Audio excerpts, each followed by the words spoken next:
मुंबई शहर, जहां आसमान चूमने वाली गगनचुंबी इमारतें और घनी झुग्गियां एक ही जमीन पर अपनी किस्मत आमाती हैं।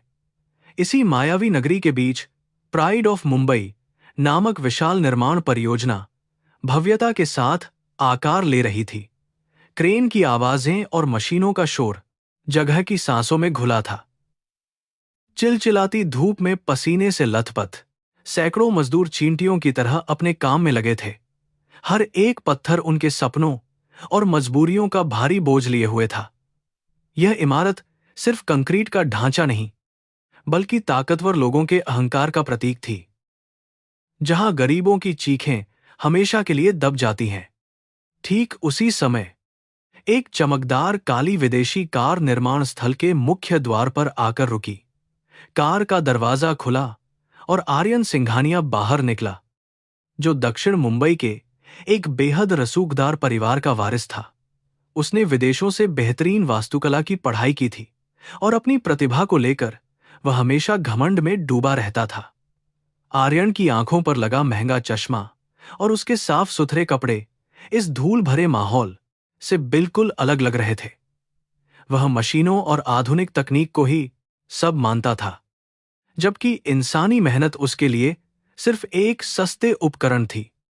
उसी निर्माण स्थल के एक कोने में देवराज खजा था।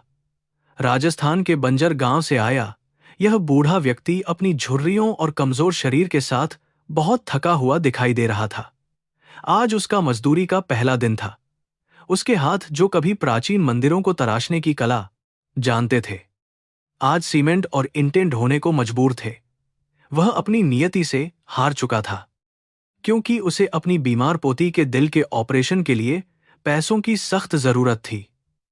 अपना सारा दर्द भुलाकर उसे यह कठिन काम हर हाल में करना ही था। देवराज ने अपने कांपते हाथों से रेत की एक भारी बाल्टी उठाई। उसका शरीर कठोर श्रम का अभ्यस्त नहीं था, लेकिन पोती की मासूम मुस्कान उसे ताकत दे रही थी। वह संभलते हुए आगे बढ़ा, पर उम्र और भूख के कारण कदम डगमगाने लगे। सूरज की किरणें उसकी आंखों को चुंधिया रही थीं और पसीना बहकर आंखों में जा रहा था। अचानक उसका पैर लोहे की छड़ से टकराया और वह संतुलन खो बैठा। रेत से भरी वह बाल्टी सीधे आर्यन की चमचमाती कार के ठीक सामने जमीन पर जोर से गिरकर बिखर गई। आसपास का शोर अचानक सन्नाटे में बदल गया। मजदूरों की निगाहें उस बूढ़े पर टिक गईं और उनके दिलों की धड़कनें तेज हो गईं। आर्यन, जो अपनी कार के पास खड़ा था, गुस्से से लाल हो उठा। उसके चमचमाते जूतों पर थोड़ी धूल उड़कर आ गई थी। उसने अपनी महंगी घड़ी की ओर देखा और फिर जमीन पर गिरे देवराज को ऐसी नफरत भरी नजरों से घूरा, मानो कोई गंदा कीड़ा सामने रेंग रहा हो। आर्यन के चेहरे का तनाव बता रहा था कि वह इस गलती को आसानी से माफ करने वाला इंसान कभी नहीं था। तुम अंधे हो क्या? आर्यन की कर्कश आवाज पूरे निर्माण स्थल पर गूंज उठी, जिसने मजदूरों के चेहरों पर खौफ ला दिया। तुम्हें पता है कि यह कार तुम्हारी पूरी जिंदगी की कमाई से भी ज्यादा महंगी है। तुम जैसे जाहिल लोगों को यह काम किसने दे दिया? आर्यन आगे बढ़ा और साफ जूतों से उस रेत को ठुकराते हुए देवराज के करीब आ गया। देवराज डर से कांपने लगा। उसके सूखे होंठ कुछ बोलने के लिए खुले, लेकिन गले से कोई आवाज नहीं निकल सकी। वह बेबस होकर बस हाथ जोड़कर जमीन की तरफ देखने लगा। रोहन, जो आर्यन का सहायक इंजीनियर था, जल्दी से दौड़कर वहां पहुंचा। उसका दिल उस बूढ़े की हालत देखकर पसीज गया था, लेकिन आर्यन के सामने बोलने की हिम्मत नहीं थी। साहब, माफ कर दीजिए, शायद यह आदमी नया है और चक्कर खाकर गिर गया, रोहन ने धीमी आवाज में कहा। लेकिन आर्यन की आंखों में रहम का कोई कतरा नहीं था। मुझे परवाह नहीं है कि यह नया है या पुराना। अगर यह काम नहीं कर सकता तो इसे तुरंत यहां से बाहर निकालो। आर्यन ने अपनी उंगली देवराज की ओर तानते हुए गुस्से में चिल्लाकर कहा। बाहर निकाले जाने की बात सुनकर देवराज के पैरों तले जमीन खिसक गई। बीमार पोती का मासूम चेहरा उसकी आंखों के सामने घूमने लगा।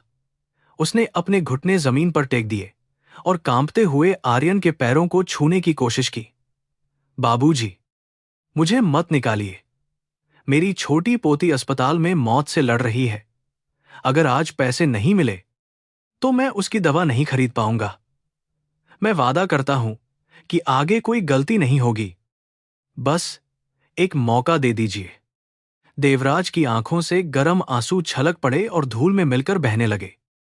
आर्यन ने पीछे हटते हुए अपने पैरों को घृणा से दूर खींचा, जैसे किसी अछूत ने उसे छू लिया हो। उसके चेहरे पर क्रूर मुस्कान तैर गई। तुम मजदूरों की यही सबसे बड़ी समस्या है। हर गलती के बाद तुम्हारे पास एक झूठी और भावुक कहानी तैयार होती है। बीमार पोती, भूखा परिवार, यह बकवास मेरे सामने नहीं चलेगी। मुझे काम में 100% पूर्णता चाहिए और तुम जैसे लोग सिर्फ मेरे रास्ते की रुकावट हैं। आर्यन की आवाज में बर्फ जैसी ठंडक और पत्थर जैसी कठोरता साफ महसूस की जा सकती थी। उसने वहां ठेकेदार को इशारा किया। ठेकेदार भागता हुआ वहां आया और आर्यन के सामने हाथ बांधकर झुक गया। सर, मैं अभी इस बूढ़े को यहां से भगाता हूं। आप परेशान मत होइए, ठेकेदार ने गिड़गिड़ाते हुए कहा। फिर उसने देवराज का कॉलर पकड़ा और उसे झटके से खड़ा कर दिया। चल, निकल यहां से, तुम्हारी वजह से आज मेरी नौकरी भी खतरे में पड़ जाती। ठेकेदार ने देवराज को धक्का देते हुए गालियां दी। देवराज की आंखों में अब बेबसी की जगह एक गहरा और शांत दर्द उतर आया था। उसने अपने फटे पुराने कपड़ों से धूल झटकी और बिना कुछ कहे मुड़ गया। निर्माण स्थल से बाहर निकलते हुए देवराज ने एक बार पलटकर उस आधी बनी हुई गगनचुंबी इमारत को देखा। वह इमारत जो शहर के अमीरों का गर्व थी, अब उसे एक राक्षसी ढांचे की तरह लग रही थी, जो गरीबों का खून चूसकर खड़ी हो रही थी। उसका मन भारी था और कदम लड़खड़ा रहे थे। जीवन ने उसे कई बार तोड़ा था, लेकिन आज का अपमान कुछ अलग ही था। यह सिर्फ उसका नहीं, कौन कमिंग किसीज ने, बल्कि उसकी कला, उसकी उम्र और उसकी उस इंसानियत का अपमान था जिसे वह हमेशा से अपने सीने में संजोए हुए था। दूसरी ओर आर्यन ने अपना चश्मा ठीक किया और बड़े गर्व के साथ अपने शानदार केबिन की तरफ बढ़ गया। उसके लिए वह बूढ़ा मजदूर सिर्फ धूल के कण जैसा था, जिसे उसने अपने जूतों से झाड़कर फेंक दिया था। उसे इस बात का अंदाजा नहीं था कि जिस व्यक्ति को उसने सरेआम अपमानित किया है, वह कोई साधारण अनपढ़ मजदूर नहीं था। वह राजस्थान के प्राचीन सोमपुरा समुदाय का आखिरी वंशज था, जिन्होंने पीढ़ियों से भारत के भव्य और ऐतिहासिक मंदिरों का निर्माण किया था। उस बूढ़े के हाथों में जादू था। देवराज ने पत्थरों और मिट्टी से बात करना सीखा था। वह इमारत की नींव देखकर बता सकता था कि वह कितनी मजबूत है और कितनी हवा या पानी का सामना कर सकती है। आधुनिक वास्तुकला की पढ़ाई करने वाले आर्यन के पास विदेशी डिग्री तो थी, लेकिन उसे मिट्टी की उस आत्मा का ज्ञान नहीं था जो भारत की जमीन में रची बसी है। आर्यन केवल कंप्यूटर पर बनी डिजाइनों को समझता था, जबकि देवराज को प्रकृति के उन अदृश्य नियमों का गहरा अनुभव था, जो बड़ी से बड़ी मानव निर्मित संरचनाओं को नष्ट कर सकते हैं। केबिन के अंदर बैठकर आर्यन अपने लैपटॉप पर प्रोजेक्ट की प्रोग्रेस रिपोर्ट देख रहा था। उसके चेहरे पर एक अजीब सी बेचैनी थी। मानसून का मौसम बहुत नजदीक था और काम अपनी तय सीमा से पीछे चल रहा था।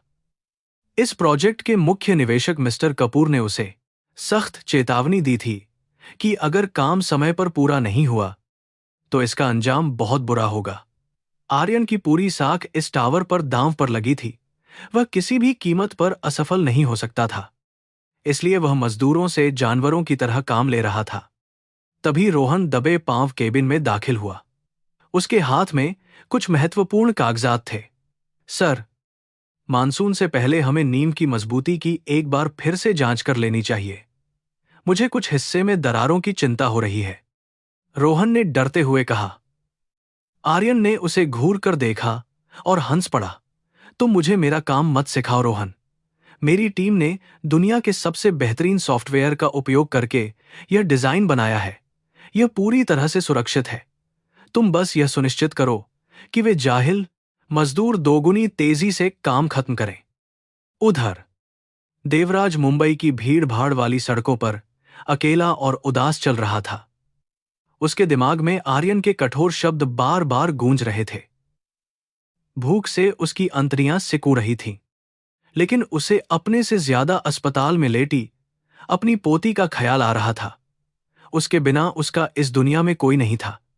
उसके बेटे और बहू की एक एक्सीडेंट में मौत हो चुकी थी, जिसके बाद से वह छोटी बच्ची ही देवराज के जीने का एकमात्र सहारा थी। अब उसे किसी भी तरह से आज के दिन के लिए कुछ पैसे जुटाने ही थे। चलते चलते देवराज सरकारी अस्पताल के उस गंदे और भीड़ भरे वार्ड में पहुंच गया। वहां बिस्तरों की कमी थी और मरीज जमीन पर लेटे कराह रहे थे। कोने के एक पलंग पर उसकी 5 साल की पोती मीरा बेहोशी की हालत में लेटी हुई थी। उसके पीले पड़े चेहरे और कमजोर सांसों को देखकर देवराज का दिल बुरी तरह टूट गया। वह चुपचाप उसके पास बैठ गया और उसके छोटे से हाथ को अपने खुरदुरे हाथों में थाम लिया। उसकी आंखों से आंसू गिरने लगे, जो मीरा के सूखे और ठंडे हाथ पर गिरकर बिखर गए। एक नर्स ने आकर देवराज को देखा और उदास मन से डॉक्टर को बुला लाई। डॉक्टर ने देवराज के कंधे पर हाथ रखते हुए कहा, बाबा, बच्ची के दिल की हालत बहुत नाजुक है। हमें अगले 2 हफ्तों के भीतर सर्जरी करनी होगी, वरना इसे बचाना नामुमकिन हो जाएगा। क्या तुमने पैसों का इंतजाम कर लिया है? देवराज की नजरें जमीन पर गड़ गईं। उसके पास डॉक्टर को देने के लिए कोई जवाब नहीं था। आर्यन द्वारा किया गया अपमान और काम से निकाले जाने की बात उसके सीने में एक तेज खंजर की तरह चुभने लगी। देवराज ने आसमान की तरफ देखा और भगवान से मौन प्रार्थना की। हिंदू मान्यताओं के अनुसार वह कर्म के चक्र पर विश्वास करता था।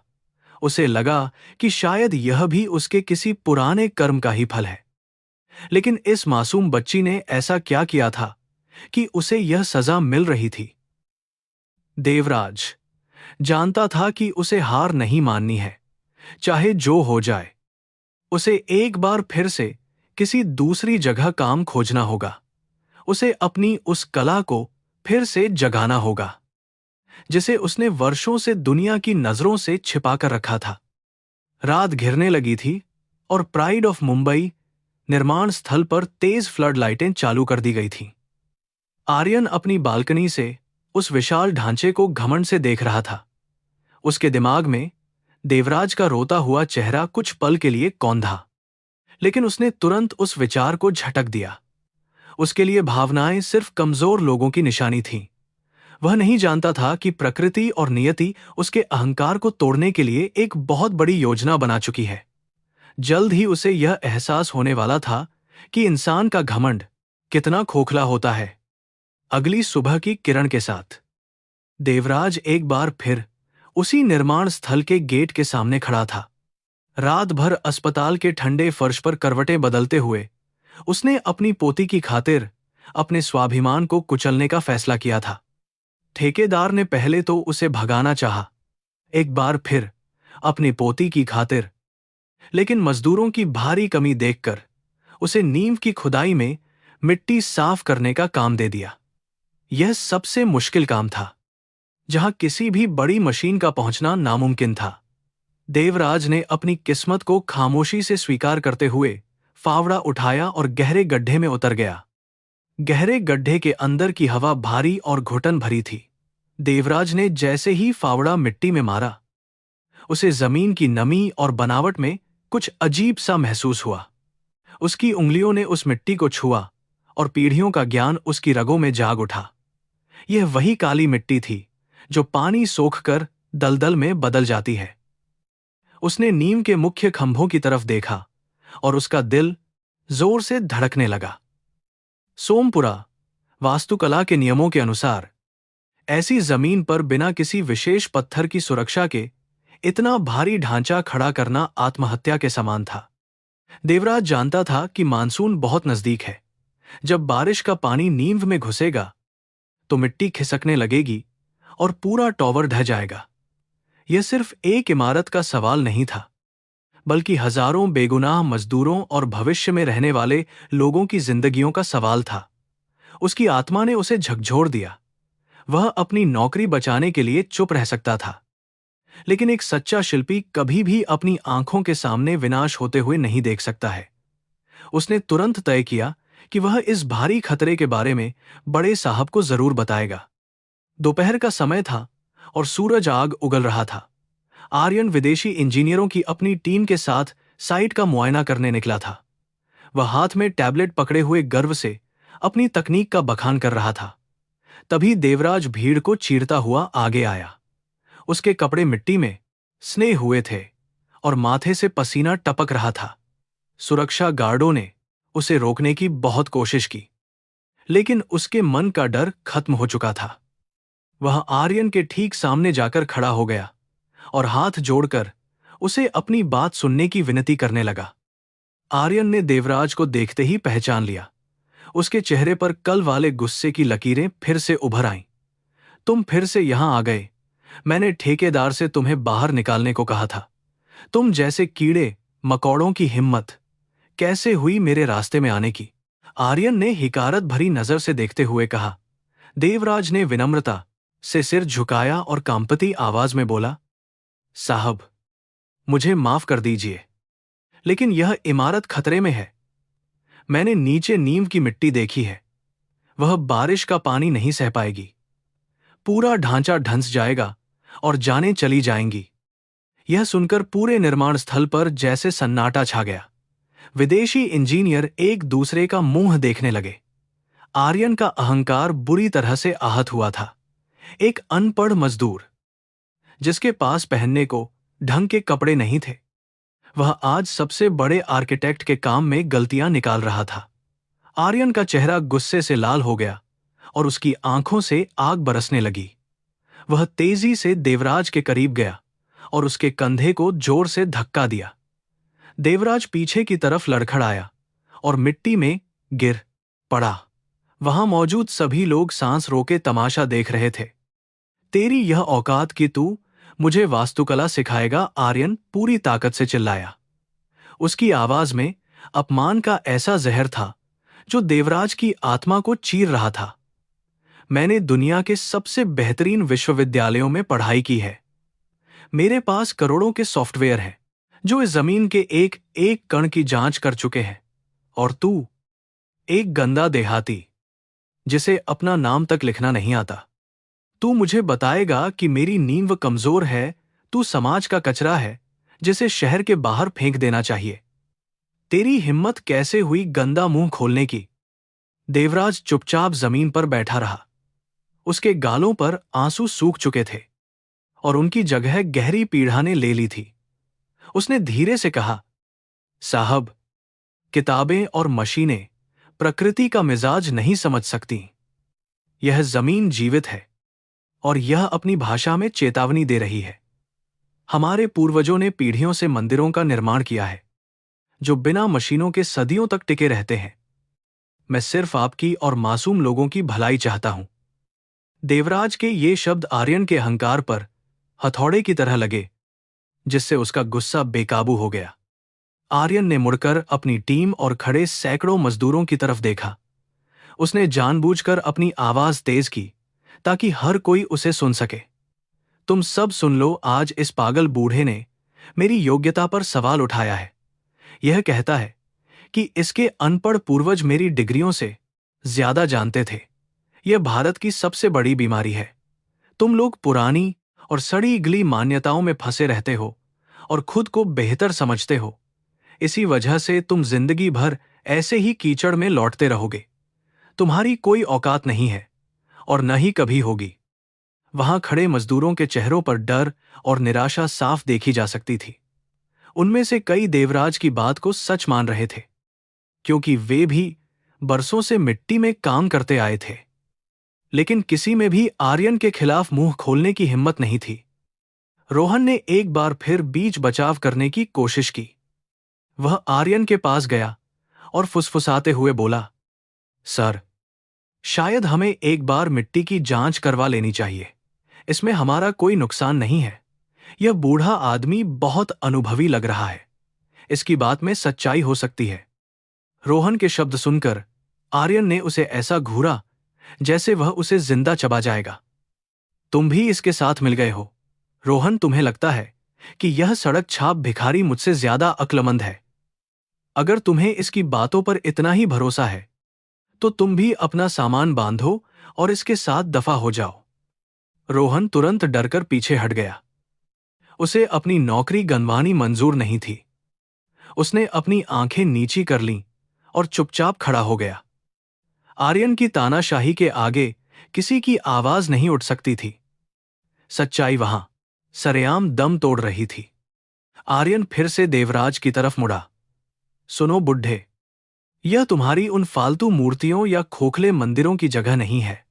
यह आधुनिक मुंबई का सबसे बड़ा टॉवर है। इसे मेरे दिमाग और तकनीक ने बनाया है। तुम्हारी इन अंधविश्वासी बातों का यहां कोई मोल नहीं है। तुमने मेरा समय बर्बाद किया है और मेरे कर्मचारियों के मन में शक पैदा करने की कोशिश की है। मैं तुम्हें इसके लिए कभी माफ नहीं करूंगा। उसने सुरक्षा गार्डों को इशारा किया। 2 मजबूत गार्ड आगे आए और उन्होंने देवराज को बेरहमी से पकड़ लिया। देवराज दर्द से कराह उठा। गार्डों ने देवराज को खींचना शुरू कर दिया। बूढ़ा शरीर इस जुल्म को सहने के काबिल नहीं था। देवराज के घुटने छिल गए थे और हाथों से खून बहने लगा था। वह बार बार आर्यन की तरफ देख रहा था, लेकिन आंखों में कोई दया नहीं थी। इसे गेट के बाहर सड़क पर फेंक दो और हर जगह खबर फैला दो कि इस पागल आदमी को कहीं भी काम न दिया जाए। यह आदमी इस शहर में भूख से तड़पकर मर जाना चाहिए। इसे इसकी औकात याद दिलाना बहुत जरूरी है। आर्यन ने अपने होंठ चबाते हुए कठोरता से आदेश दिया। अपमान का घूंट पीते हुए देवराज को घसीटकर बाहर निकाल दिया गया। सड़क पर चलते राहगीरों ने उसे एक लावारिस भिखारी समझकर अनदेखा कर दिया। दोपहर की चिलचिलाती धूप में वह अकेला और बेबस सड़क के किनारे पड़ा था। उसके शरीर से ज्यादा उसकी आत्मा लहूलुहान थी। उसने अपना सारा जीवन ईमानदारी और मेहनत से जिया था। उसके हाथों ने देवताओं के लिए पवित्र स्थान बनाए थे, लेकिन आज उसी समाज ने उसे जमीन के कीड़े की तरह कुचल दिया था। उसे अपनी पोती का चेहरा याद आया और उसका कलेजा फट गया। वह फूट फूट कर रोने लगा। निर्माण स्थल के अंदर आर्यन ने ठेकेदार को बुलाया और कड़ी चेतावनी दी। मुझे इस साइट पर अब कोई भी ऐसा आदमी नहीं चाहिए जो सवाल करे। मुझे सिर्फ काम करने वाले जानवर चाहिए। इस गड्ढे को आज ही कंक्रीट से भर दो। कोई मिट्टी की जांच नहीं होगी। ठेकेदार ने सिर हिलाकर हामी भर दी। आर्यन अपनी जीत पर मुस्कुरा रहा था। उसने एक गरीब बूढ़े को बेइज्जत करके अपना अहंकार संतुष्ट कर लिया था। उसे लगा कि उसने खतरे को टाल दिया है, लेकिन वह नहीं जानता था कि उसने अपने विनाश को खुद न्योता दे दिया है। शाम होते होते आसमान में काले बादल घिरने लगे। मुंबई में मानसून का समय करीब आ रहा था और हवा में एक अलग ही तरह की नमी घुल गई थी। आर्यन ने अपने ऑफिस की खिड़की से उन बादलों को देखा, लेकिन उसके मन में कोई खौफ नहीं था। उसने खुद को भगवान समझ लिया था। वह अपनी महंगी शराब पीते हुए सोच रहा था कि उसका यह टॉवर दुनिया के लिए एक मिसाल बनेगा। दूसरी ओर देवराज अपने खाली हाथों को देखते हुए अस्पताल की तरफ वापस लौट रहा था। उसकी आंखों में अब कोई उम्मीद बाकी नहीं थी। कर्म का सिद्धांत कहता है कि जो हम बोते हैं वही काटना पड़ता है। आर्यन ने आज जिस तरह एक बेकसूर और अनुभवी इंसान का अपमान किया था, वह उसके कर्म के घड़े को भरने के लिए काफी था। प्रकृति किसी भी इंसान के अहंकार को बर्दाश्त नहीं करती। देवराज ने अपनी पोती के लिए पैसे कमाने का मौका तो खो दिया था, लेकिन उसने अपनी जिम्मेदारी निभाई थी। उसने सच बोला था, चाहे उसकी कीमत उसे भारी बेइज्जती के रूप में क्यों न चुकानी पड़ी हो। अब फैसला वक्त के हाथों में था। प्रकृति अपना न्याय खुद करने वाली थी। अस्पताल पहुंचकर देवराज अपनी पोती के बिस्तर के पास फर्श पर ही बैठ गया। उसने मासूम बच्ची के माथे को चूमा और उसके बालों को सहलाया। बच्ची ने हल्की सी आंखें खोली और दर्द भरी मुस्कान के साथ अपने दादा को देखा। देवराज के अंदर से जैसे चीख निकल गई हो, लेकिन उसने अपने होठों को कसकर बंद कर लिया।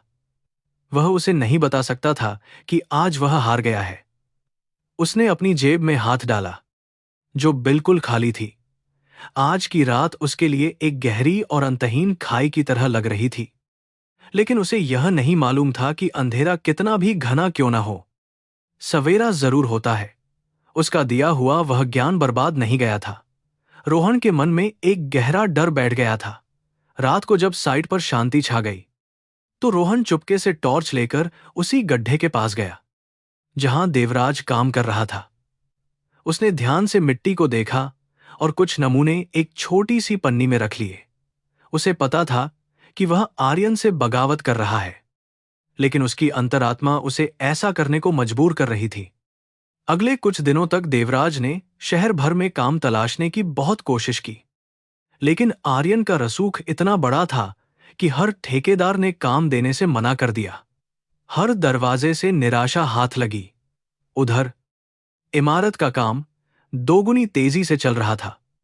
आर्यन ने नींव को कंक्रीट से ढक दिया था और उसे लग रहा था कि उसने प्रकृति को धोखा दे दिया है, लेकिन प्रकृति अपने सही समय का इंतजार करती है। आसमान में जमा हो रहे वे घने काले बादल अब फटने के लिए पूरी तरह तैयार हो चुके थे। एक दिन देवराज मंदिर की सीढ़ियों पर बैठा भगवान की मूर्ति को निहार रहा था। वह मन ही मन सोच रहा था कि क्या ईमानदारी और सच्चाई का यही सिला मिलता है। उसने अपनी कला का कभी अहंकार नहीं किया, बल्कि उसे पूजा की तरह माना था। फिर भी उसे इस तरह सरेआम बेइज्जत होना पड़ा। तभी मंदिर के एक पुजारी ने उसे प्रसाद दिया और कहा कि ईश्वर परीक्षा उसी की लेता है जो उसे पार कर सके। पुजारी के उन शब्दों ने देवराज के टूटे हुए मन में एक अजीब सी शांति भर दी और उसने आंखें बंद कर लीं। उधर आर्यन अपनी शानदार पार्टियों में व्यस्त था। वह अपने दोस्तों और निवेशकों के सामने शेखी बघर रहा था कि कैसे उसने एक जाहिल मजदूर को उसकी सही जगह दिखा दी है। उसके लिए दूसरों का अपमान करना एक शौक बन चुका था। शराब के नशे में चूर आर्यन को इस बात का बिल्कुल अंदाजा नहीं था कि जिस जमीन पर उसका वह सपनों का महल खड़ा था, वह अंदर ही अंदर खोखली हो रही है। हवाओं का रुख बदल चुका था और प्रकृति ने अपना सबसे भयानक रूप दिखाने की पूरी तैयारी कर ली थी। अपमान का कड़वा घूंट पीकर देवराज मुंबई की सबसे घनी और अंधेरी बस्ती धारावी की संकरी गलियों में लौट आया। यहां की हवा में सीलन, कचरे और बहते हुए गंदे पानी की बदबू घुली हुई थी। टूटी फूटी झोपड़ियों के बीच से गुजरते हुए उसके थके हुए कदम और भी भारी हो गए थे। हर तरफ गरीबी का नंगा नाच था, जहां इंसान और जानवर एक ही जगह पर सांस लेने को मजबूर थे। देवराज अपनी छोटी सी तिरपाल वाली झोपड़ी के दरवाजे पर आकर रुक गया और उसने एक गहरी सांस ली। अंदर जाने की उसकी हिम्मत नहीं हो रही थी। झोपड़ी के अंदर बहुत अंधेरा और उमस थी। कोने में बिछी एक पुरानी और फटी हुई चटाई पर उसकी 5 साल की पोती मीरा लेटी हुई थी। उसका शरीर बुखार से तप रहा था और सांसें बहुत तेज चल रही थीं। देवराज ने अपनी कांपती हुई उंगलियों से अपनी कमीज की जेब टटोली और कुछ मुड़े तुड़े रुपये बाहर निकाले। उसने उन चंद रुपयों को अपनी हथेली पर रखा और उन्हें गिनने लगा। ये पैसे इतने कम थे कि इनसे मीरा की एक दिन की दवाइयां भी नहीं आ सकती थीं। ऑपरेशन की बात तो बहुत दूर थी। देवराज अपनी पोती के पास फर्श पर बैठ गया और उसके छोटे कमजोर हाथों को चूमने लगा। उसकी आंखों से आंसुओं की धारा बह निकली और जमीन की धूल में मिलकर कीचड़ बनने लगी। उसने अपनी पूरी जिंदगी ईमानदारी और कड़ी मेहनत से बिताई थी, लेकिन आज यह दुनिया उसे एक भिखारी की तरह देख रही थी। उसे आर्यन सिंघानिया का वह क्रूर चेहरा और वे चुभने वाले शब्द बार बार याद आ रहे थे। आज उस अमीर और घमंडी इंसान ने सिर्फ उसका नहीं, बल्कि उसकी कला और उसके वर्षों के अनुभव का भी मजाक उड़ाया था। तभी झोपड़ी के बाहर कुछ आहट हुई और बस्ती के कुछ साथी मजदूर वहां आ गए। उनमें से एक था रामू, जो सालों से इस शहर में इंटेंड होने का काम कर रहा था। रामू ने देवराज की आंखों में आंसू देखकर उसके कंधे पर प्यार से हाथ रखा। मत रो दादा, यह शहर हम गरीबों के आंसुओं की कीमत नहीं समझता, रामू ने भारी आवाज में कहा। उसके साथ आई एक बूढ़ी औरत जो पास ही में रहती थी, मीरा के माथे पर गीली पट्टी रखने लगी। इन गरीब लोगों के पास पैसा नहीं था, पर इंसानियत जिंदा थी। मैंने सुना है कि उस बड़े साहब ने आज तुम्हारे साथ बहुत बुरा बर्ताव किया, एक दूसरे मजदूर ने धीरे से कहा। ये ऊंची इमारतों में रहने वाले लोग खुद को भगवान समझने लगे हैं। उनके लिए हम मजदूर सिर्फ एक मशीन के पुर्जे की तरह हैं, जिसे खराब होने पर कचरे में फेंक दिया जाता है। देवराज ने अपने आंसू पोंछे और गहरी सांस ली। मुझे अपने अपमान का कोई दुख नहीं है भाई, मुझे तो बस अपनी इस बच्ची की चिंता खाई जा रही है। अगर मैं इसके लिए कुछ नहीं कर पाया तो जीते जी मर जाऊंगा। रामू ने देवराज को ढांढस बंधाते हुए कहा। दादा, तुम चिंता मत करो, भगवान सब देखता है और वह किसी के भी कर्मों को बिना हिसाब के नहीं छोड़ता। हमारे हिंदू धर्म में कर्म का सिद्धांत बहुत बड़ा है। जो इंसान गरीबों पर जुल्म करता है और अपने पैसे का घमंड दिखाता है, उसे इसी जन्म में अपने पापों की सजा भुगतनी पड़ती है। उस आर्यन बाबू को भी एक दिन अपनी गलती का एहसास जरूर होगा। प्रकृति कभी किसी के साथ अन्याय नहीं करती है, वह हर एक आंसू और हर एक दर्द का हिसाब बराबर करती है। धारावी की इस छोटी सी अंधेरी झोपड़ी में दर्द और सहानुभूति का एक गहरा रिश्ता पनप रहा था। इन मजदूरों के पास भले ही खाने को 2 वक्त की रोटी नहीं थी, लेकिन उनके दिलों में एक दूसरे के लिए अथाह प्रेम और दया थी। यह नजारा उस आलीशान और वातानुकूलित दफ्तर से बिल्कुल अलग था। जहां आर्यन अपने अहंकार में डूबा हुआ था, वहां पैसा था, ताकत थी, लेकिन इंसानियत का नामो निशान नहीं था। अमीर लोग कंक्रीट के जंगल बना रहे थे, जबकि ये गरीब लोग कीचड़ और धूल के बीच भी अपने मानवीय मूल्यों को सींच रहे थे। अचानक मीरा ने आंखें खोलीं और धीमी आवाज में पानी मांगा। देवराज ने तुरंत मिट्टी के मटके से पानी निकाला और बड़े प्यार से उसके सूखे होठों को गीला किया। बच्ची ने अपने दादा की तरफ देखकर एक फीकी सी मुस्कान दी। दादा, क्या आप कल काम पर नहीं गए थे? आपके हाथ आज बिल्कुल साफ लग रहे हैं, उसने मासूमियत से पूछा। यह सवाल सुनकर देवराज का सीना छलनी हो गया। वह उसे कैसे बताता कि उसे काम से निकाल दिया गया है और अब उनके पास अस्पताल जाने तक के पैसे नहीं बचे हैं। देवराज ने अपने दर्द को छिपाते हुए एक झूठी मुस्कान अपने चेहरे पर ला दी। नहीं बेटा, मैं काम पर गया था, बस आज मैंने अपने हाथ अच्छी तरह से धो लिए हैं ताकि तुम्हें कोई बीमारी न लगे। तुम बस जल्दी से ठीक मैसिव हो जाओ, फिर हम अपने गांव वापस चलेंगे। वह गांव जिसकी जमीन सूख चुकी थी, लेकिन जहां की हवा में कम से कम आजादी और सम्मान था। यह झूठ बोलते हुए देवराज की अंतरात्मा कांप रही थी, लेकिन उस बीमार बच्ची को उम्मीद देने के अलावा उसके पास और कोई दूसरा रास्ता भी नहीं था। रामू की पत्नी अपने घर से एक सूखी रोटी और थोड़ी सी दाल लेकर आई और देवराज के सामने रख दी। दादा, आपने सुबह से कुछ नहीं खाया है, थोड़ा सा खा लीजिए। अगर आप ही बीमार पड़ गए तो इस बच्ची का क्या होगा? देवराज ने उस सूखी रोटी को देखा। उसे बिल्कुल भी भूख नहीं थी, लेकिन उन गरीबों के प्यार और उनके त्याग को वह ठुकरा नहीं सका। उसने रोटी का एक छोटा सा टुकड़ा तोड़ा और धीरे धीरे चबाने लगा। वह रोटी आंसुओं से भीगी हुई थी, लेकिन उसमें इंसानियत की सबसे बड़ी मिठास थी। खाते खाते देवराज के मन में अपने पूर्वजों की यादें ताजा होने लगीं।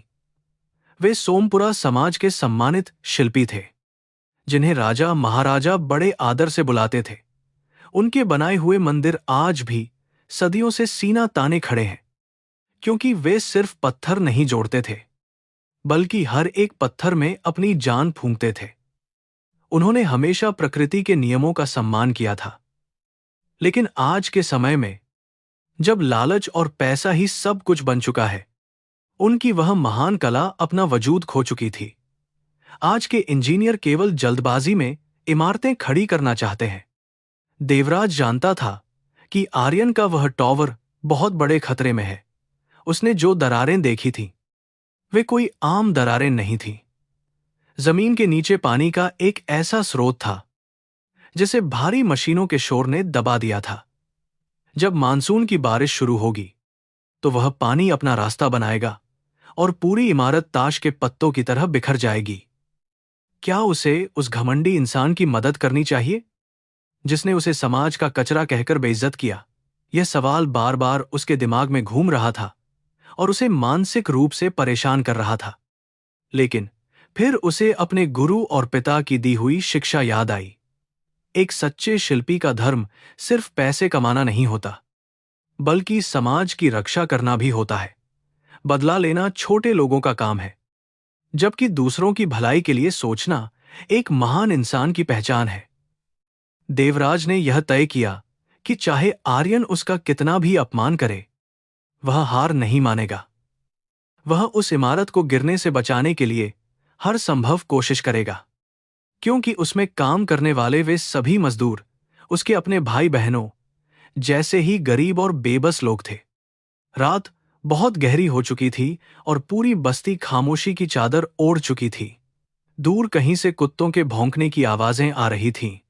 देवराज की आंखों में नींद का कोई नामोनिशान नहीं था। वह अपनी झोपड़ी के बाहर एक पत्थर पर बैठ गया और आसमान के तारों को निहारने लगा।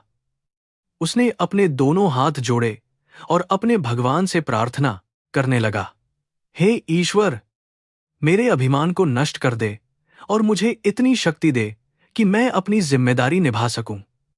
मेरी पोती की रक्षा कर और उस भटके हुए जवान इंसान को सही रास्ता दिखा। दूसरी ओर दक्षिण मुंबई के एक बेहद महंगे और शानदार क्लब में तेज संगीत बज रहा था। आर्यन सिंघानिया हाथ में शराब का गिलास लिए हुए अपनी सफलता का जश्न मना रहा था। वहां मौजूद शहर के जाने माने लोग उसकी झूठी तारीफें कर रहे थे। आर्यन को ऐसा लग रहा था जैसे उसने पूरी दुनिया को जीत लिया हो। उसे उस गरीब मजदूर की आहों और उसकी बेबसी का कोई अंदाजा नहीं था। उसे यह भी नहीं पता था कि उसकी जिंदगी की सबसे बड़ी और भयानक परीक्षा अब बहुत ही नजदीक आ चुकी है। क्लब की चमक दमक के बीच मिस्टर कपूर, जो उस बड़े प्रोजेक्ट के मुख्य निवेशक थे, आर्यन के पास आए। उन्होंने आर्यन के कंधे पर हाथ रखा और कहा, आर्यन, मुझे उम्मीद है कि सब कुछ तुम्हारी योजना के अनुसार ही चल रहा है। मानसून सिर पर है और हम किसी भी तरह की देरी या गलती बर्दाश्त नहीं कर सकते। मेरी करोड़ों की संपत्ति इस टॉवर पर लगी हुई है। आर्यन ने आत्मविश्वास से मुस्कुराते हुए जवाब दिया, आप बिल्कुल चिंता मत कीजिए सर। मेरी डिजाइन दुनिया की सबसे सुरक्षित तकनीक पर आधारित है। कोई भी तूफान इसे हिला नहीं सकता। लेकिन उसी रात आर्यन का सहायक रोहन अपने छोटे से कमरे में चैन की नींद नहीं सो पा रहा था। उसने साइड से मिट्टी के जो नमूने चुपके से उठाए थे, उन्हें वह बार बार देख रहा था। रोहन ने इंटरनेट पर मिट्टी की जांच के बारे में बहुत कुछ पढ़ा था। उसे धीरे धीरे यह समझ आ रहा था कि उस बूढ़े मजदूर देवराज की बातों में बहुत गहराई थी। वह मिट्टी सचमुच सामान्य नहीं थी। रोहन अंदर ही अंदर डर से कांप रहा था, क्योंकि वह जानता था कि आर्यन किसी की बात सुनने वाला इंसान नहीं है। समुद्र की तरफ से आने वाली हवाएं अब तेजी से अपना रुख बदल रही थीं। मुंबई शहर के ऊपर काले और घने बादलों ने अपना डेरा जमाना शुरू कर दिया था। प्रकृति अपनी पूरी ताकत के साथ चेतावनी दे रही थी, लेकिन लालच और अहंकार में अंधे हो चुके लोग इन इशारों को समझने में नाकाम थे। हवा में एक अजीब सी गंध थी, जो आने वाले बड़े खतरे का संकेत दे रही थी। इस तूफान से पहले की खामोशी ने देवराज के दिल की धड़कनों को और भी ज्यादा तेज कर दिया था। अगली सुबह देवराज ने अपनी झोपड़ी के बाहर जमीन को साफ किया और एक लकड़ी के टुकड़े से मिट्टी पर कुछ चित्र उकेरने लगा। वह उस टॉवर की नींव का एक पुराना और पारंपरिक नक्शा बना रहा था। उसने अपने ज्ञान और अनुभव के आधार पर उस जगह को चिह्नित किया जहां मिट्टी धंसने का सबसे ज्यादा खतरा था। वह इस समस्या का समाधान भी जानता था। सोमपुरा वास्तुकला में ऐसे दलदली स्थानों को पत्थरों और विशेष प्रकार की जड़ों के उपयोग से कैसे सुरक्षित किया जाता है, यह विद्या उसे अपने पूर्वजों से विरासत में मिली थी। देवराज ने बस्ती के एक छोटे बच्चे से एक फटा हुआ पुराना कागज और एक पेंसिल मांगी। उसने अपने कांपते हुए हाथों से उस कागज पर उन सभी जरूरी रेखा चित्रों और मापों को सावधानी से उतारना शुरू कर दिया। यह कोई मामूली कागज नहीं था, बल्कि हजारों जिंदगियों को बचाने का एक गुप्त दस्तावेज बन रहा था। उसे पता था कि आर्यन उसकी शक्ल भी नहीं देखना चाहता है, लेकिन वह किसी भी तरह से यह कागज रोहन तक पहुंचाना चाहता था। उसे उम्मीद थी कि शायद रोहन उसकी इस गंभीर बात को समझ सके। तभी अंदर से मीरा के खांसने की जोरदार आवाज आई। देवराज अपना कागज वहीं छोड़कर अंदर की तरफ भागा। बच्ची का चेहरा दर्द से पीला पड़ चुका था और वह सांस लेने के लिए तड़प रही थी। देवराज ने उसे अपनी छाती से लगा लिया और उसकी पीठ सहलाने लगा। कुछ नहीं होगा मेरी बच्ची, मैं हूं ना तेरे पास, उसने रुंधे हुए गले से कहा। यह दृश्य देखकर पड़ोसियों की आंखों में भी आंसू आ गए। वक्त बहुत तेजी से निकलता जा रहा था और देवराज के पास अब कोई भी विकल्प नहीं बचा था। मीरा को सुलाने के बाद देवराज ने उस कागज को ध्यान से मोड़ा और अपनी कमीज की अंदरूनी जेब में सुरक्षित रख लिया। उसने अपने भगवान की पुरानी मूर्ति के सामने सिर झुकाया और प्रार्थना की। आज वह काम मांगने के लिए नहीं जा रहा था, बल्कि एक बहुत बड़े विनाश को रोकने का आखिरी प्रयास करने जा रहा था। उसे आर्यन की गालियों और मारपीट का कोई डर नहीं था। अपने स्वाभिमान को ताक पर रखकर वह एक बार फिर उसी निर्माण स्थल की ओर चल पड़ा, जहां उसे कल बुरी तरह से अपमानित किया गया था। सड़कों पर चलते हुए देवराज ने महसूस किया कि हवा की गति और भी ज्यादा तेज हो गई है। आसमान पूरी तरह से काला पड़ चुका था और किसी भी समय मूसलाधार बारिश शुरू हो सकती थी। शहर के लोग अपने अपने कामों की तरफ भाग रहे थे। किसी को इस बात की परवाह नहीं थी कि यह बारिश मुंबई के लिए क्या तबाही लेकर आने वाली है। जैसे जैसे वह प्राइड ऑफ मुंबई के निर्माण स्थल के करीब पहुंच रहा था, मशीनों का शोर और बढ़ता जा रहा था। वह शोर किसी खौफनाक राक्षस की दहाड़ जैसा लग रहा था। देवराज आखिरकार उस विशाल गेट के सामने पहुंच गया। गार्डों ने उसे दूर से ही पहचान लिया और लाठियां तानकर खड़े हो गए। लेकिन आज देवराज के चेहरे पर कोई खौफ या बेबसी नहीं थी। उसकी आंखों में सच्चाई की एक अनोखी चमक थी और उसके कदमों में एक दृढ़ संकल्प था। वह जानता था कि शायद यह उसकी जिंदगी का आखिरी फैसला हो सकता है। उसने एक लंबी सांस ली और गार्डों की नजरों का सामना करते हुए गेट की तरफ अपने कदम बढ़ा दिए। वह तूफान और अहंकार से टकराने के लिए पूरी तरह तैयार था। निर्माण स्थल के गेट पर खड़े सुरक्षा गार्डों ने देवराज को देखते ही गालियां देनी शुरू कर दी। एक गार्ड ने लाठी लहराते हुए कहा कि वह कल की मार भूल गया है, लेकिन आज देवराज पीछे हटने वाला नहीं था। तभी आसमान से बारिश की पहली बड़ी बूंद उसके माथे पर आ गिरी। मानसून समय से पहले ही मुंबई पहुंच चुका था। ठंडी हवाओं ने धूल को उड़ाना शुरू कर दिया था। देवराज ने हाथ जोड़कर गार्डों से विनती की कि उसे सिर्फ एक बार रोहन बाबू से मिलने दिया जाए, वरना यहां बहुत बड़ी तबाही आ जाएगी और सब बर्बाद हो जाएगा। गार्ड उसे धक्के मार ही रहे थे कि रोहन की नजर उस पर पड़ गई। रोहन तेज कदमों से गेट की तरफ आया। उसने देखा कि बारिश तेज होने लगी है और जमीन पर पानी जमा हो रहा है। रोहन ने गार्डों को रोका और देवराज को एक तरफ ले गया। देवराज ने हांफते हुए अपनी जेब से वह मुड़ा हुआ कागज निकाला और रोहन के हाथों में रख दिया। बाबूजी, मेरी बात मान लीजिए। मैंने जहां निशान बनाए थे वहां जाकर देखिए। मिट्टी खिसकनी शुरू हो गई होगी और नींव पर हल्की दरारें आ चुकी होंगी। देवराज ने बहुत घबराते हुए कहा। रोहन का दिल जोर से धड़कने लगा। उसने कागज को कसकर पकड़ा और साइट के उस हिस्से की तरफ दौड़ पड़ा जहां देवराज ने कल काम किया था। भारी बारिश के बीच जब रोहन ने कंक्रीट के पास की जमीन को देखा तो उसके पैरों तले से जमीन खिसक गई। देवराज की भविष्यवाणी बिल्कुल सच साबित हो रही थी। पानी के दबाव के कारण मिट्टी धंसने लगी थी और नई बनी हुई मोटी दीवार पर बालों जैसी बारीक दरारें साफ दिखाई दे रही थी। यह एक भयानक खतरे की घंटी थी जिसे रोकना बहुत ही ज्यादा जरूरी था। रोहन बिना एक पल गंवाए सीधा आर्यन के शानदार केबिन की तरफ भागा। आर्यन उस समय अपने लैपटॉप पर काम कर रहा था और पृष्ठभूमि में हल्का संगीत बज रहा था। रोहन बारिश में पूरी तरह भीग चुका था और हाँफ रहा था। उसने दरवाजा खोला और सीधा अंदर चला गया। सर, हमें तुरंत काम रोकना होगा। उस बूढ़े मजदूर की बात बिल्कुल सच थी। मानसून के आते ही नींव की मिट्टी खिसकने लगी है और दीवारों पर दरारें पड़ गई हैं। रोहन ने मेज पर वह कागज रखते हुए बहुत घबराई हुई आवाज में आर्यन को स्थिति समझाई।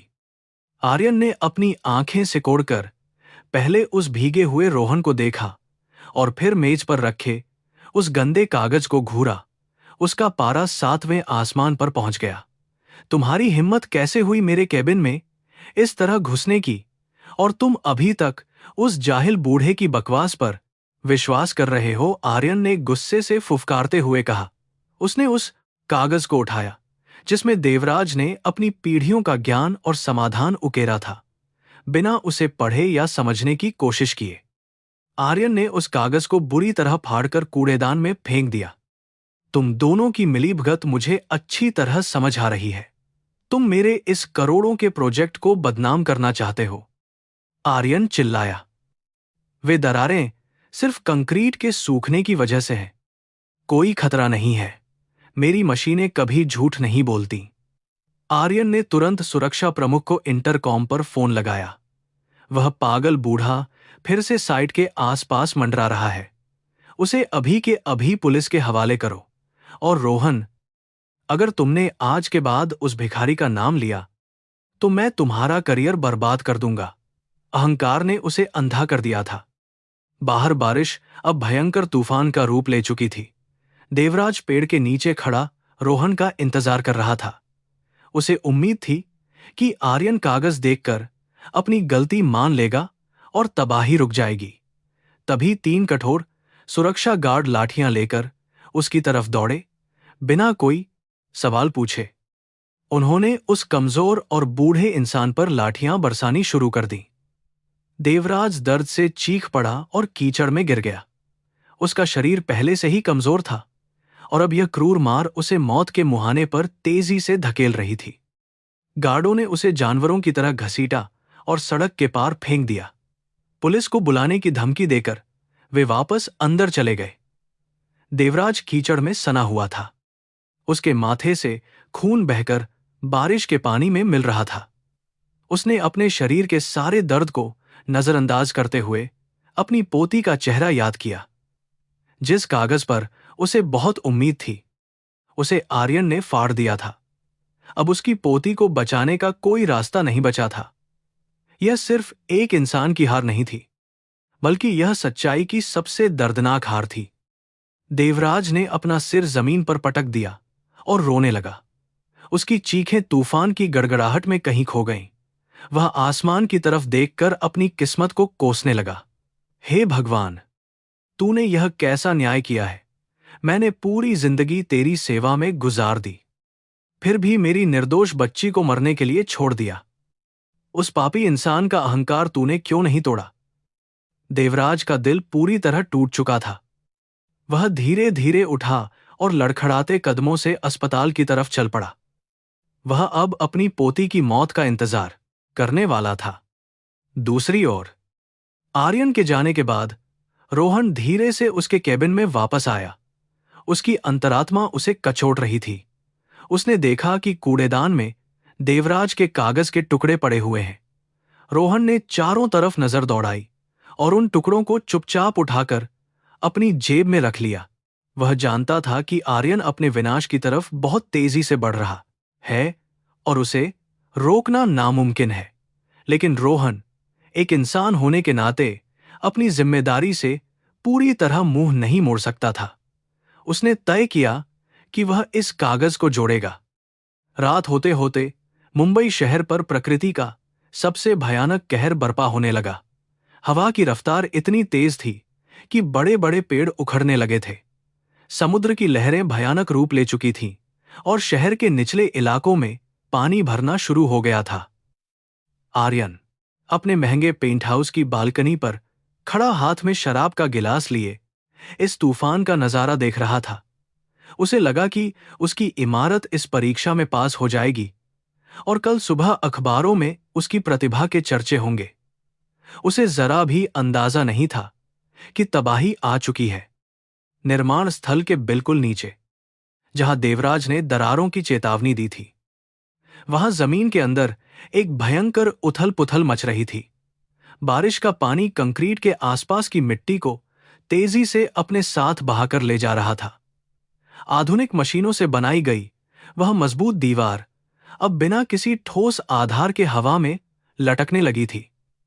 प्रकृति ने आर्यन के सभी महंगे और विदेशी सॉफ्टवेयरों को पूरी तरह से हरा दिया था।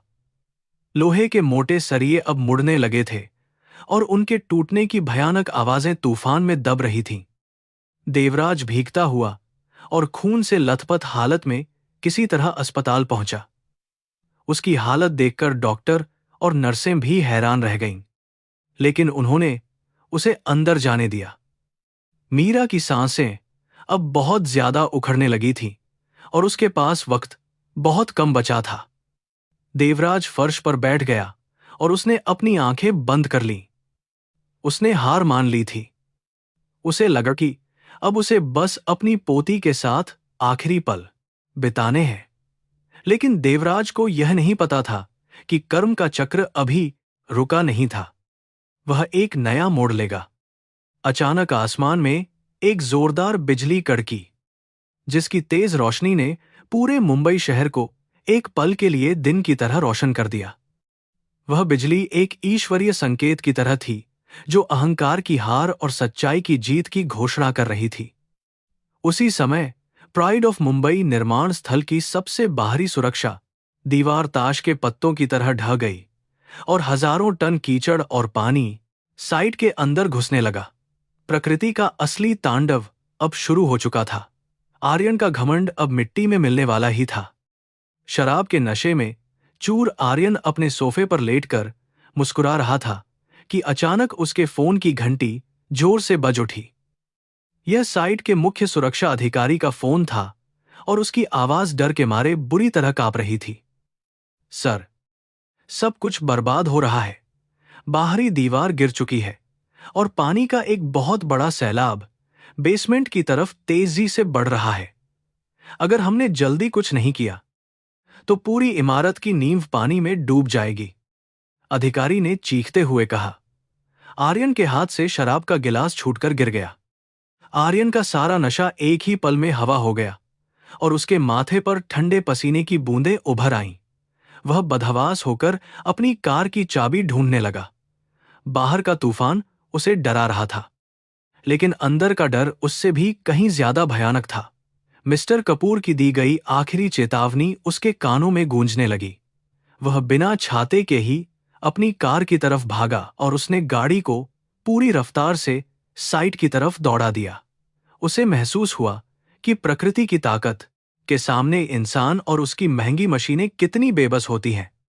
उधर रोहन अपने कमरे में बैठा देवराज के फटे हुए कागज के टुकड़ों को मोमबत्ती की रोशनी में बहुत ध्यान से जोड़ रहा था। बारिश के कारण बिजली कट चुकी थी और शहर में अंधेरा छा गया था। जैसे जैसे कागज के टुकड़े जुड़ रहे थे, रोहन की आंखें फटी रह गईं। देवराज ने सिर्फ समस्या नहीं बताई थी, बल्कि उसने अपने पूर्वजों के प्राचीन ज्ञान को भी चित्र के रूप में दर्शाया था, जिससे दलदली जमीन को बांधा जा सकता था। वह कागज एक अनपढ़ मजदूर का काम नहीं, बल्कि महान वास्तुकार का बेहतरीन अचूक मास्टरपीस ही था। रोहन ने कागज के निचले हिस्से में ध्यान से देखा, जहां एक विशेष प्रकार का चिन्ह बना हुआ था। यह चिन्ह सोमपुरा समुदाय का था, जो भारत के सबसे महान और ऐतिहासिक मंदिरों के निर्माण के लिए जाने जाते हैं। रोहन ने अपनी इंजीनियरिंग की पढ़ाई के दौरान इन प्राचीन विद्याओं के बारे में किताबों में पढ़ा था। उसे अब पूरी तरह समझ आ गया कि आर्यन ने जिस बूढ़े इंसान को गालियां देकर बाहर निकाला है, वह साधारण इंसान नहीं था। वह साक्षात उस महान कला का देवता था जिसे उन्होंने बुरी तरह ठुकरा दिया था। कार से उतरते ही आर्यन के सामने एक भयानक मंजर था। पानी साइट के अंदर तेजी से भर रहा था और सभी विदेशी मशीनें कीचड़ में फंसकर बुरी तरह खराब हो चुकी थीं। मजदूर अपनी जान बचाकर भाग रहे थे और विदेशी इंजीनियर सिर पकड़कर खड़े थे। आर्यन घुटनों के बल कीचड़ में गिर पड़ा। उसकी आंखों के सामने उसका घमंड, विदेशी डिग्री और उसका अरबों का प्रोजेक्ट पानी में डूब रहा था। यह वो तबाही थी जिसकी चेतावनी देवराज ने बहुत पहले ही दे दी थी, लेकिन अंधे अहंकार के कारण आर्यन इसे नहीं समझ पाया। आर्यन के कानों में देवराज के वे शब्द बार बार गूंजने लगे, जहां उसने कहा था कि यह जमीन जीवित है और प्रकृति किसी की गुलामी नहीं करती। आज वह कीचड़ में बैठा हुआ खुद को दुनिया का सबसे गरीब और बेबस इंसान महसूस कर रहा था। उसके पास पैसा था, लेकिन उसे बचाने वाला कोई नहीं था। उसे अपनी उस क्रूरता पर बहुत रोना आ रहा था जब उसने मजबूर और लाचार बूढ़े को लाठियों से पिटवाया था। कर्म का चक्र पूरा हो चुका था और आर्यन को अब अपनी घिनौनी भयानक गलती की कीमत चुकानी ही थी। अस्पताल के उस ठंडे और शांत वार्ड में देवराज अपनी पोती के पास बैठा लगातार भगवान से बस एक ही प्रार्थना कर रहा था। मीरा की सांसें अब एक धागे से भी ज्यादा कमजोर हो चुकी थीं। डॉक्टर ने साफ कह दिया था कि अब कोई चमत्कार ही इस बच्ची की जान बचा सकता है। देवराज ने अपनी जिंदगी में कभी किसी का बुरा नहीं चाहा था। उसने उस इमारत को भी बचाने की पूरी कोशिश की थी। उसे विश्वास था कि उसके अच्छे कर्मों का फल उसकी पोती को जीवनदान के रूप में जरूर मिलेगा, चाहे जो हो। रात का वह तूफान सिर्फ बाहर नहीं, बल्कि दो अलग अलग दुनियाओं के अंदर भी चल रहा था। एक तरफ अस्पताल में मौत और जिंदगी के बीच एक कमजोर बच्ची का संघर्ष चल रहा था, और दूसरी तरफ शहर के सबसे अमीर इंसान का अहंकार उस कीचड़ भरे पानी में डूबकर हमेशा के लिए खत्म हो रहा था। देवराज की वह आखिरी चेतावनी, जिसे आर्यन ने कचरे में फेंक दिया था, अब उसके गले का फंदा बन चुकी थी। अब आर्यन को इस दलदल से निकालने वाला कोई नहीं था, सिवाय उस मजदूर के जिसे उसने बुरी तरह पीटा था। भयानक तूफान ने पूरी रात मुंबई शहर को अपनी चपेट में ले रखा था। प्राइड ऑफ मुंबई के निर्माण स्थल का नजारा किसी युद्ध के मैदान से कम नहीं लग रहा था। बारिश का पानी एक उफनती नदी का रूप ले चुका था और साइट की मुख्य नींव के अंदर तेजी से घुस रहा था। कंक्रीट के वे विशाल पिलर, जिन पर आर्यन को बहुत घमंड था, अब पानी के दबाव से धीरे धीरे दरकने लगे थे। प्रकृति का गुस्सा अपने चरम पर था और इंसान द्वारा बनाई गई हर एक चीज तिनके की तरह पानी में बह रही थी। साइट पर मौजूद सभी विदेशी इंजीनियर और विशेषज्ञ बिल्कुल बेबस खड़े थे। उनकी महंगी मशीनें और कंप्यूटर कीचड़ में सनकर कबाड़ बन चुके थे। वे लोग आपस में अंग्रेजी में चिल्ला रहे थे, लेकिन किसी के पास इस भयानक जल प्रलय को रोकने का कोई भी समाधान नहीं था। आर्यन घुटनों तक गहरे कीचड़ में खड़ा अपनी उन खोखली डिग्रियों को कोस रहा था जिन पर उसे इतना नाज था। उसकी आंखों के सामने उसके जीवन का सबसे बड़ा सपना टूटकर बिखर रहा था। उसे समझ आ गया था कि प्रकृति को मशीनों से नहीं जीता जा सकता। तभी वहां मिस्टर कपूर की बड़ी सी गाड़ी आकर रुकी। वे गुस्से में आग बबूला होते हुए बाहर निकले। उनका चेहरा लाल था और आंखों में आर्यन के लिए सख्त नफरत दिखाई दे रही थी। उन्होंने आर्यन का कॉलर पकड़ लिया और उसे झकझोरते हुए कहा कि उसने उनका सारा पैसा मिट्टी में मिला दिया है। मिस्टर कपूर ने उसे साफ शब्दों में धमकी दी कि अगर सुबह तक यह टॉवर गिर गया तो वे आर्यन को जेल की चक्की पीसने के लिए भेज देंगे। आर्यन का पूरा खानदान और उसकी सारी इज्जत हमेशा के लिए मिट्टी में मिल जाएगी। कपूर साहब के वे कड़वे शब्द आर्यन के कानों में पिघले हुए शीशे की तरह उतर रहे थे।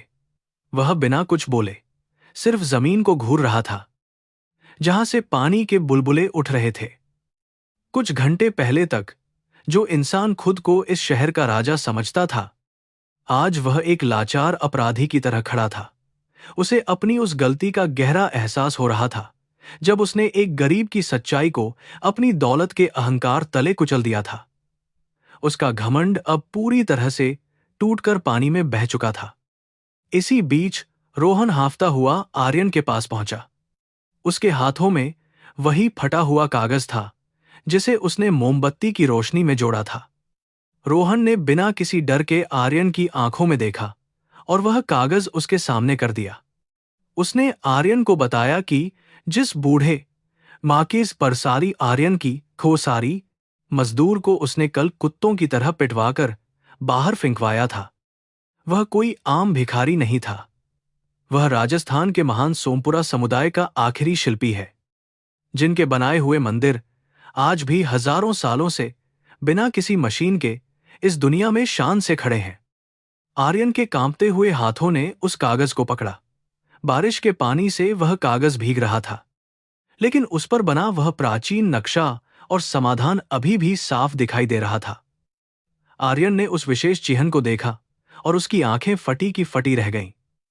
उसे अपनी इंजीनियरिंग की किताबों का वह पन्ना याद आ गया जहां इस महान वास्तुकला का जिक्र था। उसे एक जोरदार झटका लगा। उसने साक्षात भगवान रूपी एक महान गुरु को गालियां देकर और लहूलुहान करके अपनी ही साइट से बाहर निकाल दिया था। गहरी आत्मग्लानि और शर्म से आर्यन की रूह कांप उठी। उसे देवराज का वह खून से लथपथ चेहरा और उसकी वे बेबस आंखें याद आने लगीं। उसे याद आया कि कैसे वह बूढ़ा अपनी बीमार पोती के इलाज के लिए गिड़गिड़ा रहा था और आर्यन ने उसे समाज का कचरा कहकर ठुकरा दिया था। आज उसे समझ आ रहा था कि असली कचरा देवराज नहीं, बल्कि उसका अपना वह घिनौना चरित्र था जिसने इंसानियत को मार दिया था। कर्म के इस भयानक प्रहार ने आर्यन की आत्मा को पूरी तरह से झकझोर कर रख दिया था। दूसरी तरफ शहर के उस छोटे से सरकारी अस्पताल में देवराज अभी भी जमीन पर बैठा अपनी पोती की सांसों को गिन रहा था। तूफान की आवाज अस्पताल के बंद कमरों में भी गूंज रही थी। मीरा की हालत बहुत नाजुक हो चुकी थी और डॉक्टरों ने जवाब दे दिया था। देवराज के पास अब रोने के लिए भी आंसू नहीं बचे थे। वह एक पत्थर की मूर्ति की तरह अपनी किस्मत को चुपचाप स्वीकार कर चुका था। उसे नहीं पता था कि जिस इंसान ने उसे यह मौत दी है, वह खुद अपनी मौत के मुहाने पर खड़ा है। साइट पर आर्यन ने एक गहरा फैसला लिया। उसने अपने महंगे कोट को उतारकर कीचड़ में फेंक दिया और अपनी सोने की घड़ी भी उतार दी। उसे समझ आ गया था कि अब उसका पैसा और उसकी कोई भी मशीन इस इमारत को नहीं बचा सकती। अब सिर्फ एक ही इंसान है जो इस तबाही को रोक सकता है, और वह है देवराज। आर्यन ने अपने सारे अहंकार को उसी कीचड़ में दफना दिया। उसने रोहन से पूछा कि वह बूढ़ा आदमी कहाँ मिलेगा। रोहन ने धारावी की उस अंधेरी और गरीब बस्ती का नाम लिया। बिना एक भी पल बर्बाद किए आर्यन उस भयंकर तूफान और बारिश के बीच अपनी कार की तरफ दौड़ा। वह एक बदला हुआ इंसान था जो अपने पापों का प्रायश्चित करने के लिए किसी भी हद तक जाने को तैयार था। आज उसे उस गरीब बस्ती में जाकर एक मजदूर के पैरों में गिरना था। उसे देवराज से माफी मांगनी थी, चाहे इसके लिए उसे अपनी जान ही क्यों न देनी पड़े। प्रकृति ने अपना खेल खेल दिया था और अब इंसानियत की सबसे बड़ी परीक्षा शुरू होने वाली थी, जहां घमंड को धूल चाटनी ही थी। भयंकर तूफान और बारिश के बीच आर्यन की कार धारावी की तरफ दौड़ रही थी। पानी भरने के कारण कार का इंजन बंद हो गया। आर्यन ने कार छोड़ी और गहरे गंदे पानी में उतर गया। आज उसे बदबूदार कीचड़ से कोई नफरत नहीं थी। वह संकरी गलियों में पानी चीरता हुआ आगे बढ़ रहा था, जहां लोग अपनी डूबती झोपड़ियों को बचा रहे थे। आर्यन को पहली बार गरीबों की दर्दनाक सच्चाई का गहरा एहसास हो रहा था, जिसे उसने हमेशा अनदेखा किया था। वह किसी भी कीमत पर बस देवराज को जल्द से जल्द ढूंढना चाहता था। धारावी की गलियों में आर्यन पागलों की तरह देवराज को ढूंढ रहा था। तभी उसकी मुलाकात देवराज के पड़ोसी रामू से हुई। रामू ने आर्यन को तुरंत पहचान लिया और उसकी आंखों में सख्त नफरत उभर आई। उसने गुस्से में कहा कि देवराज यहां नहीं है। तुम्हारी वजह से उसकी पोती अस्पताल में आखिरी सांसें गिन रही है। तुमने उसे काम से निकाला और बुरी तरह पिटवाया। अब वह सरकारी अस्पताल में बच्ची की मौत का इंतजार कर रहा है। रामू के ये कठोर शब्द आर्यन के दिल में खंजर की तरह चुभ गए और वह आत्मग्लानि से तड़प उठा। आर्यन बिना कुछ कहे मुड़ा और वापस उस गहरे पानी में दौड़ने लगा। बाहर का तूफान बहुत भयंकर था, लेकिन आर्यन के सीने में उठने वाला तूफान उससे भी ज्यादा खतरनाक था। वह अंधेरी सड़कों पर पागलों की तरह भाग रहा था। रास्ते में वह कई बार कीचड़ में गिरा। उसके कपड़े फट गए और शरीर पर चोटें आईं, लेकिन उसे किसी दर्द का कोई एहसास नहीं हो रहा था। आज शहर का सबसे अमीर इंसान एक भिखारी की तरह सड़क पर दौड़ रहा था। बुरी तरह हांफता और कीचड़ में सना हुआ आर्यन आखिरकार उस सरकारी अस्पताल पहुंच गया। अस्पताल के अंदर का माहौल बहुत उदास था। आर्यन पागलों की तरह वार्ड दर वार्ड देवराज को ढूंढ रहा था। आखिरकार उसकी नजर कोने में बैठे देवराज पर पड़ी। वह पुराने बिस्तर के पास ठंडे फर्श पर निराश बैठा था। बिस्तर पर मासूम मीरा बिना किसी हलचल के लेटी थी। देवराज के कपड़ों पर अभी भी उस क्रूर पिटाई का सूखा खून और कीचड़ लगा था। आर्यन दरवाजे पर ही ठिठक गया। उसके पैर बुरी तरह कांप रहे थे और उसमें देवराज का सामना करने की हिम्मत नहीं थी। वह खुद को एक बहुत बड़ा हथियारा महसूस कर रहा था। अपनी बची खुची हिम्मत जुटाकर आर्यन धीरे धीरे कमरे के अंदर दाखिल हुआ। उसके गीले जूतों की आवाज सुनकर देवराज ने अपनी पलकें उठाईं। आर्यन को सामने देखकर देवराज की आंखों में कोई गुस्सा या नफरत नहीं थी, बल्कि एक बहुत ही गहरा और खाली दुख था। आर्यन अपने आंसुओं को और नहीं रोक सका। वह सीधा देवराज के सामने गया और घुटनों के बल उस गंदे फर्श पर गिर पड़ा।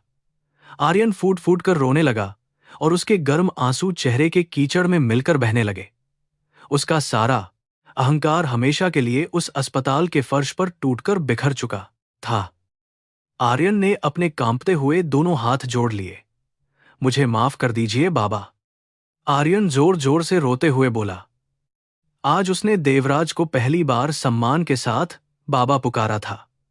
मैं पैसे और अपनी झूठी डिग्रियों के अहंकार में पूरी तरह अंधा हो चुका था। मैंने एक महान गुरु का सरेआम अपमान किया। मेरा वह घमंड का टॉवर आज पानी में डूब रहा है।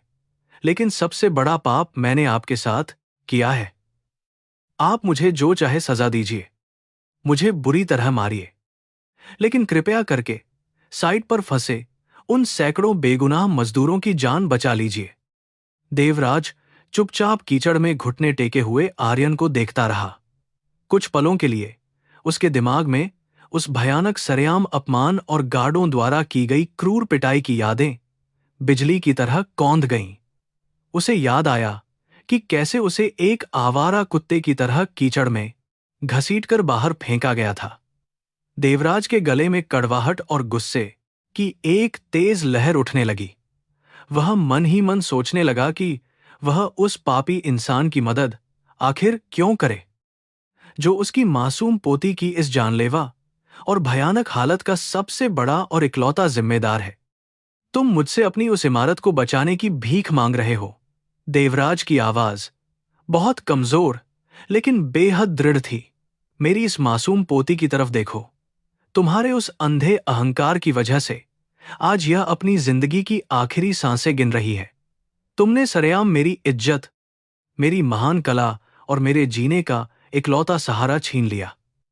आज तुम्हारे बुरे कर्मों ने तुम्हें मेरे पैरों में लाकर गिरा दिया है आर्यन बाबू। अब मुझ जैसा एक गरीब और समाज से फेंका हुआ मामूली पत्थर तुम्हारे उस आलीशान कांच के महल को टूटने से क्यों बचाए। आर्यन ने अपना माथा देवराज के गंदे और जख्मी पैरों पर रख दिया।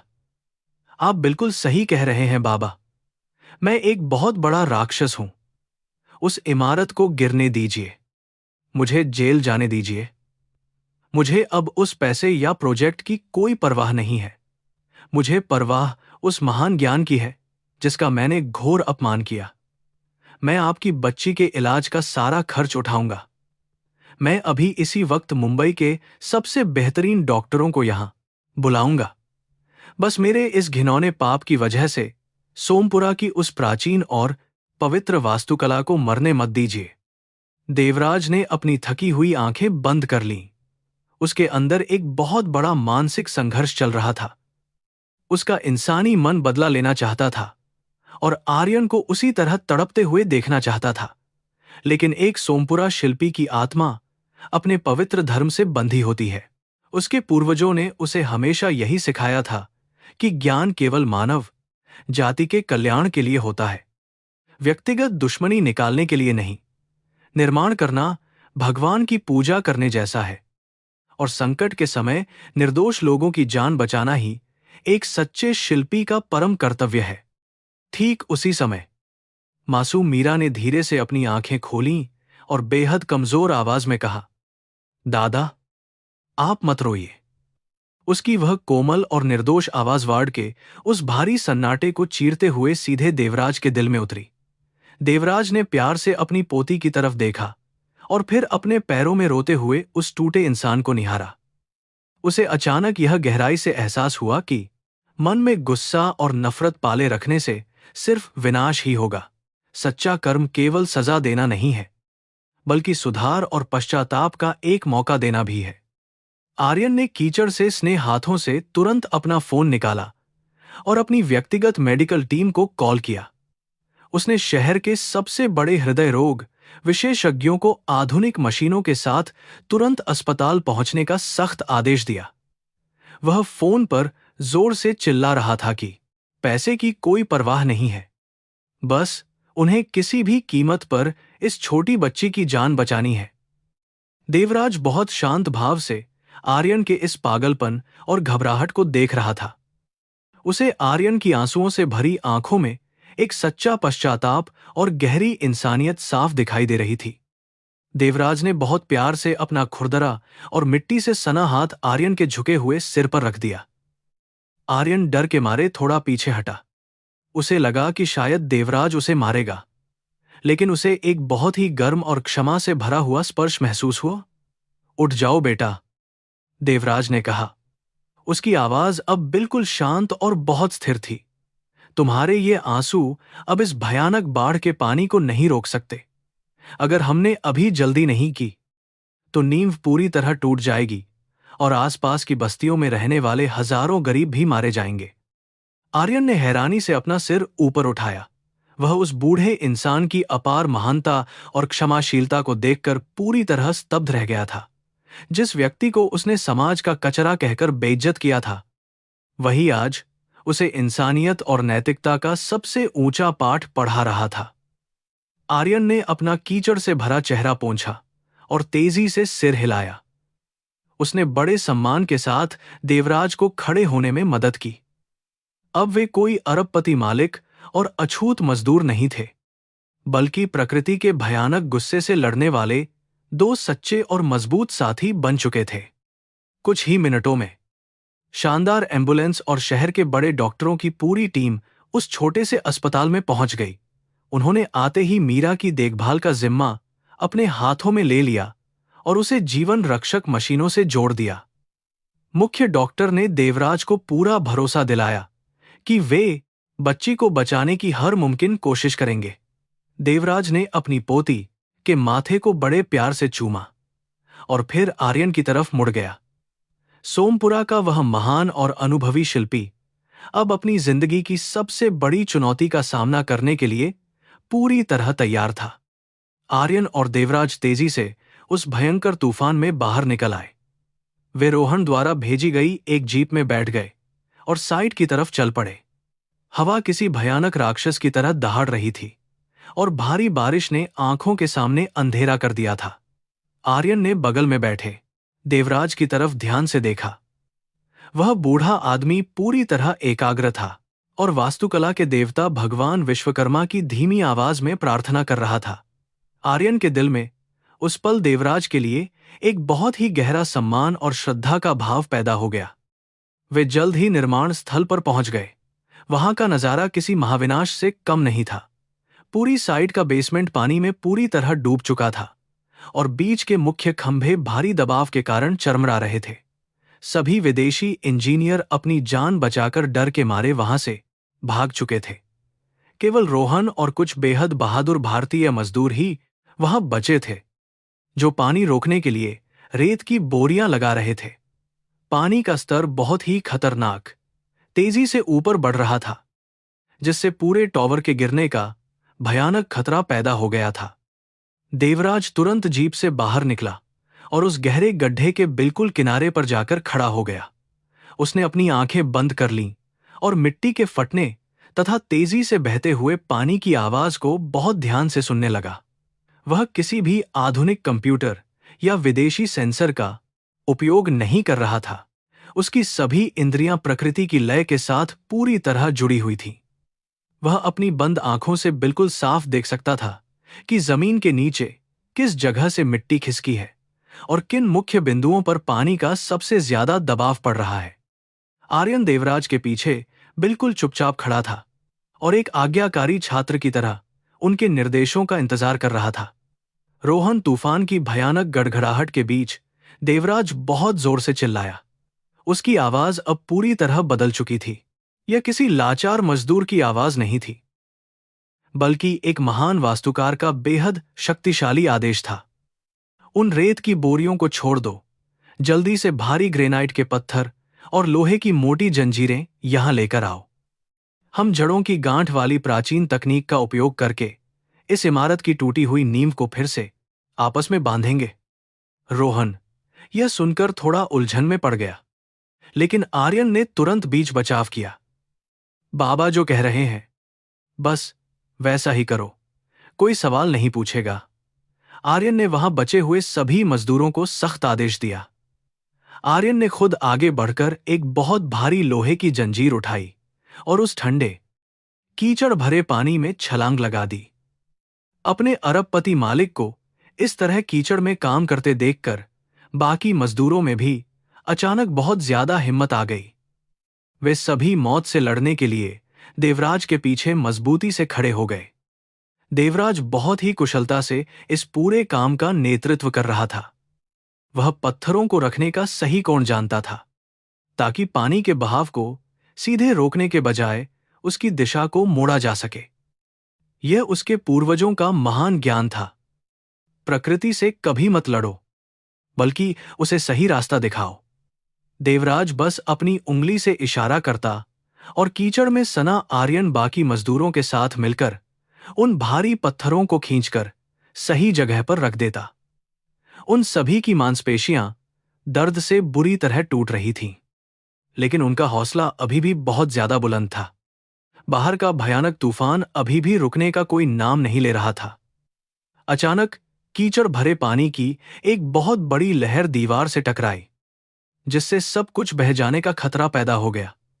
देवराज ने अपनी जान की परवाह किए बिना एक मोटी रस्सी कमर में बांधी और खिसकते हुए खंभे को बचाने के लिए गहरे पानी में छलांग लगा दी।